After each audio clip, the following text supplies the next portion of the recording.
Maybe you're not tired from work. Maybe you're tired from grieving the version of yourself you thought would exist by now, and you flood that grief with distraction, hoping one more scroll, one more post, one more hit of something will numb it.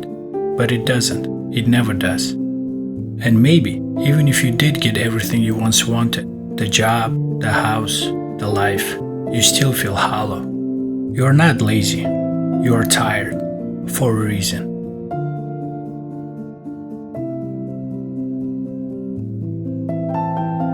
You're not lazy.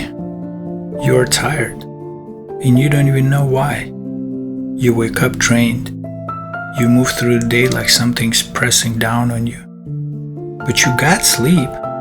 You didn't even do that much. So why does it feel like you're running on 5% all the time? Because you're not just tired from activity. You're tired from everything you've been repeating. From loops your body never chose, but learned to follow.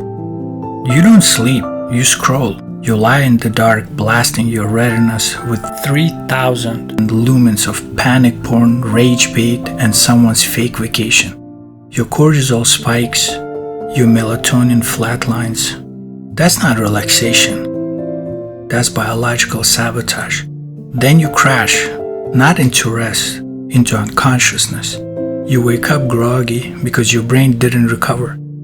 It was up all night processing threat signals you invited in. And this happens every night. Your alarm goes off. Your hands find your phone before your eyes even open. You check everything, text, news, Instagram. Before you've even stood up, you've seen a better life, a terrifying headline, and someone who looks happier than you. And you don't even realize your nervous system just lost the day. It didn't get a chance to ground itself. It just got yanked into reaction mode before breakfast. This isn't how humans were meant to wake up. But now, it's how everyone does. Your brain is running ancient code. It's designed to do three things: conserve energy, seek novelty, avoid threat. Now look at your daily input. Scrolling, novelty. Fast food, quick energy. Doom scrolling, threat signals on loop. Your fatigue isn't failure. It's your body doing exactly what it was built to do, in a context it was never built for. This is evolutionary mismatch. You are not weak. You are just living in the world that constantly sends the wrong signals to the oldest part of your brain. You're not just tired from activity. You are tired in a way you can't name. A weight in your chest with no clear source. And here's why. You're metabolizing grief for a life you thought you would have by now. One your nervous system still expects. Maybe you thought you'd be successful, in love, clear-headed, fulfilled. And even if you joke about it, something in you is mourning the version of you that didn't show up. That quiet grief, it doesn't scream, it just drains. But here's the part that no one talks about. Sometimes you did get everything you wanted. The job, the house, the partner, and you are still exhausted. Because now, the goalpost moved.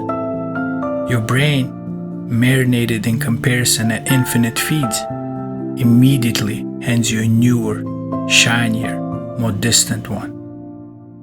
You forget where you came from. You forget what you used to pray for. Because now you are chasing what someone else has without realizing it.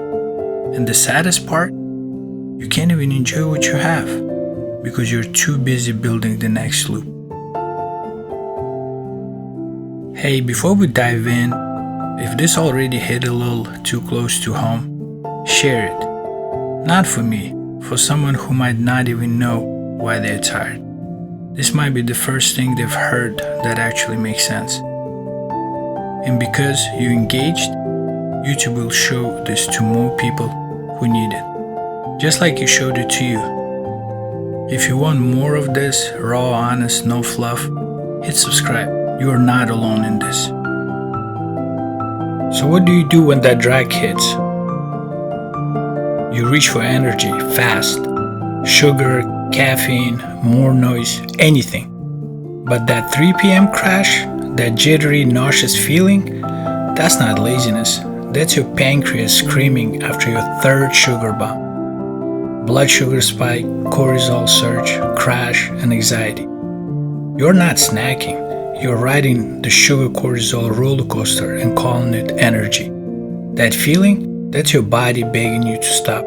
You think you're tired from stress or lack of sleep, but here's the deeper problem. Your brain is a prediction machine, and lately it's been running the same script for months, maybe years. Same scroll, same microwave meal, same numbed out evenings, same complaints, same maybe tomorrow.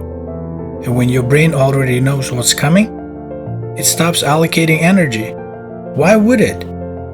There's nothing to adapt to, no real learning, no effort worth spending. That's not boredom, that's your nervous system saying, we've already lived this day, and it's tired of the rerun. You didn't choose this loop, you were trained into it by routine, by environment, by habit. So you can't fight it with willpower, but you can reroute it through inputs, not effort.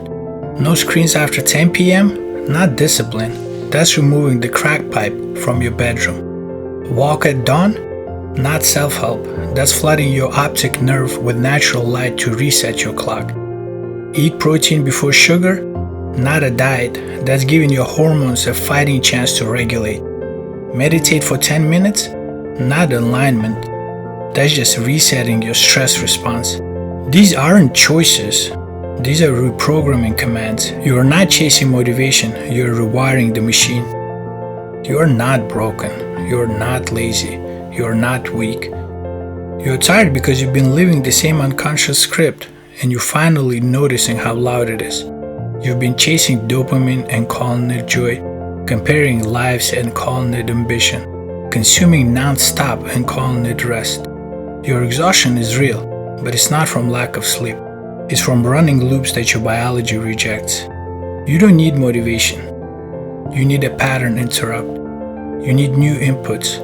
Sunlight before screens, protein before sugar, silence before noise. Your energy isn't gone, it's been hijacked. But when you break the loop, your cells remember how to generate fuel instead of borrowing it. You're not just meant to survive this, you are built to outgrow it.